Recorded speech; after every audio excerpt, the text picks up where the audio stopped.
Good morning. Welcome to Morning Moments. Thank you for joining us today. I am so glad that you took the time to be with us this morning. Today, I have another author. He has written a book that the title of the book is so intriguing, and I want to hear more about the title. And I read a little bit of information about the book. It's called Planting Mangoes in the Church. And I have Dr. Keith McNichols here to share his heart with us. Welcome, Dr. McNichols. Thank you, Andy. Happy to be here today. Could you tell us a little bit about yourself by answering the question, what do you do and why do you do it? Those are deep questions. So yeah, let's go with it. I think in terms of what do I do? I think God blesses us with a lot of stuff during our lives. He gives us resources and abilities, talents, good experiences, bad experiences, or what we see as bad experiences, learning experiences. I'll say that. Knowledge. And I think it's the older I get, the more I'm just pushed by thinking I've got a lot of stuff that I'd love to be able to share with others. And maybe better put to invest these things into the lives of others. It's sort of I guess, the parable of the talents. So how do we do this? To me, it's just you look around at where God has put you today and see, how can God use me in this moment as I get moving. Um, for me, I like to stay busy, and I do quite a few things and kind of juggle things. And when I have to wear too many hats during the day, sometimes I'm a little crazy, but two hats is usually pretty good. Um, but I have a full-time job as working at a large consulting CPA firm. I'm able to spend my time actually helping small and medium businesses to grow and to prosper. And I really see that as it's a secular business. I see that as a great ministry, for me. I also have a part-time job as a professor at Zeus Pacific University in their School of Business. And I love this because it's allowing me to take my experiences and to share those things with sort of the next generation, with students, and help them to understand how faith and business and career really can work all together. And I'm able to teach great classes like creativity and innovation, and you see that spark ignite within a student's eyes, and they're like, I get it. I've been burying my creativity, and now I'm able to bring that out and do some cool things. And I teach a class in social entrepreneurship, which lets kids understand that you can do business and do good. They're not mutually exclusive. You can bond those things together, and it turns into a really, really cool thing. And then I'm also the missions director for Chino Valley Community Church, which allows me to get out into the world.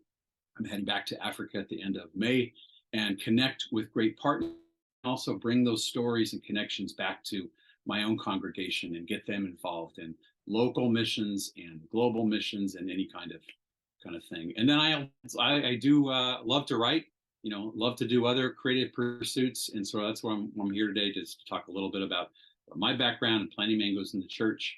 I think it's a book that talks about how to align our work with our desire, to serve God. And so this is my list that typically makes for a pretty full day. So that's sort of the what, and I think the why is a little bit deeper. I try to keep it fairly short, but I talk to students all the time, and they're always asking me, what about this career path, or how do I tackle this social issue, this ministry? And I always tell them a few things. Do what you love, and do something that you would do even if somebody wasn't paying you for it, because that will allow you to really have the passion and the intrinsic depth to be able to succeed in that. And what are you passionate about? What do you care about? And then the flip side, what bothers you? What do you see? This was one that got me in my life, is what do you see that just feels wrong, that maybe you could step in and do something about it to fix that, even in a tiny way. I don't think there is any tiny ways in God's world. And so I think when we do what we love and love what we do, especially when it's serving somebody else, it doesn't have to feel like work anymore. So for me, it took a while. God took some really desperate threads in life and wove them together. I feel those are woven together now. If you'd asked me about this about 10 years ago, I felt like I was, my threads were a bit scattered all over my desk, but now I feel like they're woven together a little bit better. It's like, sort of, how do you take business and global development and missions and theology and creativity and sort of bind that together into one thing. But I think that's what God's currently doing in my life today. Just a little bit of background, sort of how I got here. Um, Around 2000, my wife of 36 years and we had 3 kids. We lived in a nice, outside of LA suburban area, and everything, we were involved in our church, but it felt fine, but it didn't feel like that was all we should be doing. We sort of wanted more than fine, more than just okay, more than not. We weren't trying to outdo our neighbors or anybody else. We just felt like God had something different in us. I read actually almost 20 years ago, just this last January, I read an article in the LA Times about what was going on in Sudan and the revolution there, and how a lot of these families were being destroyed and kids were fleeing into places like Ethiopia. And I realized, A, I knew very little about these countries, and B, maybe they were, the parents oftentimes were getting killed and the children were fleeing. And at that point in the early 2000s, there was about 5 million orphaned kids in Ethiopia. Between these wars and HIV/AIDS, there was just a ton of kids.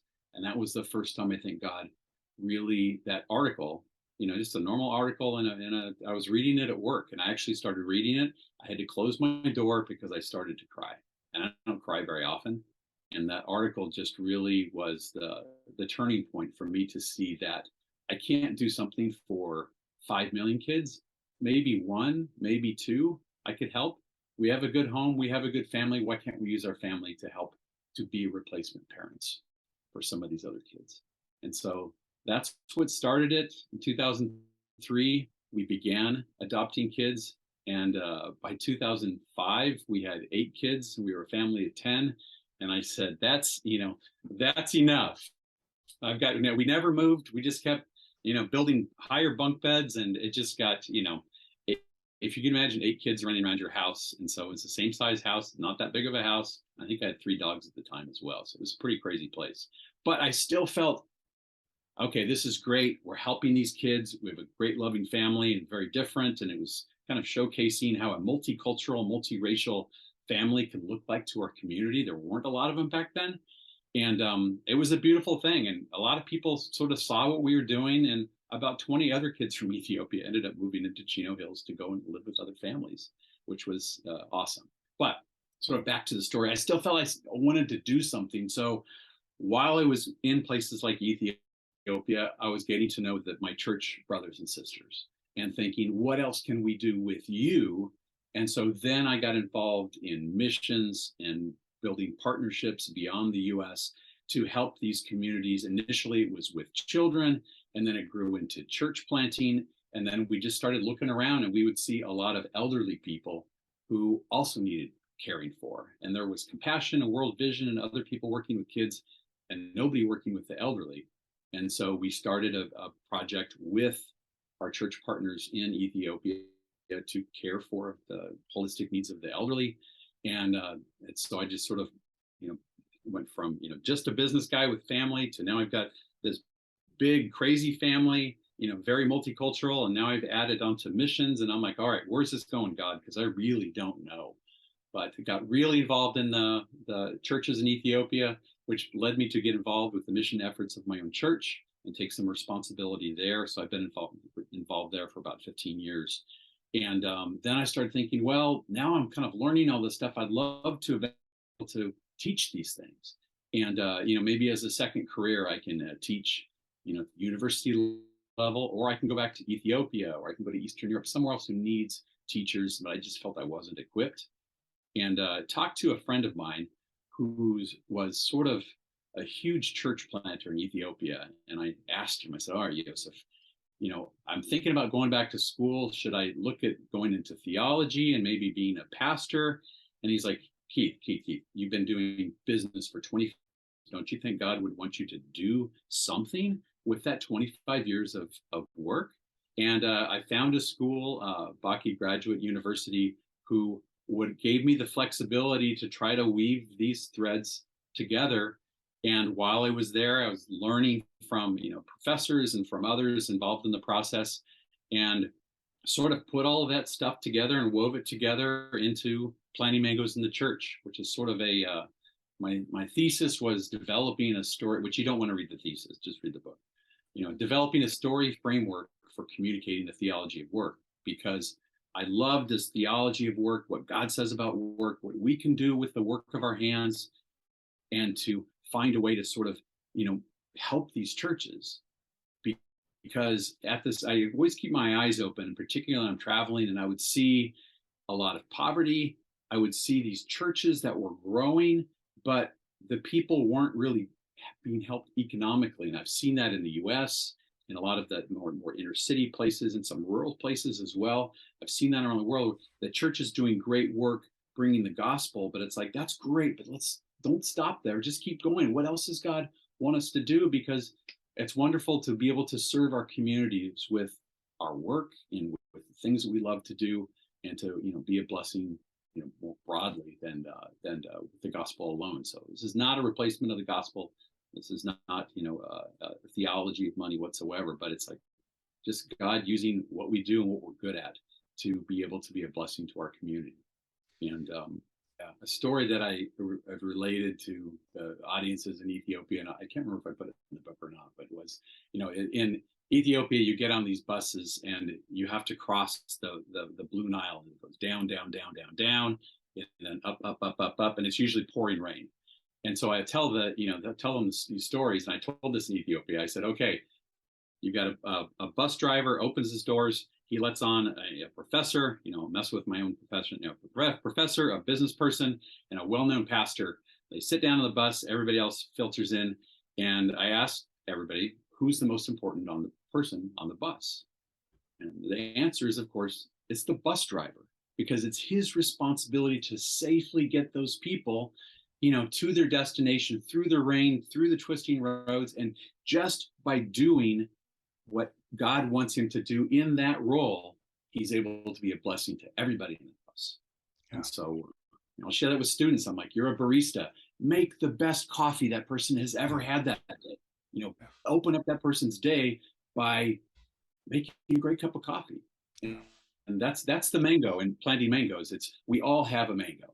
And if we bring that mango to church, and we always do, but we don't really talk about it.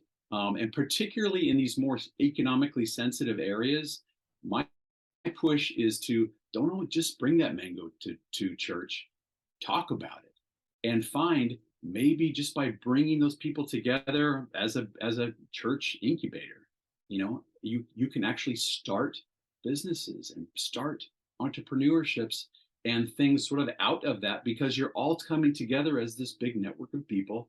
And then you can go and be a blessing to others by doing business. And it's okay. It's okay. You've seen the picture of the book here. I've had it on the screen here while we were talking. And go to wherever fine books are sold. I'm sure it's on Amazon and other places. And look down below to find out more about what Dr. McNichols is doing. And you need to contact him. Be sure to contact him if you want to know more about how to get started, what to do, what maybe you have some questions for him. I'm sure he'd be glad to chat with you about that. As we close this interview, I want us to take some time and pray for Keith. Pray that God would continue to use him in sharing to the passing on the information to the next generation, as a family man, as a missionary, as an author. But God would bless him in a great and mighty way. So when this interview is over, take a few moments and pray specifically for Keith. He needs your prayers, folks, and you need the practice. So pray that God would bless him in a great and mighty way. Keith, thank you for sharing your heart and being with us for Morning Moments. No, it's been a pleasure. Thank you. Thank you for being with us for Morning Moments. Pass this interview on to somebody else, and keep coming back, and may God richly bless you.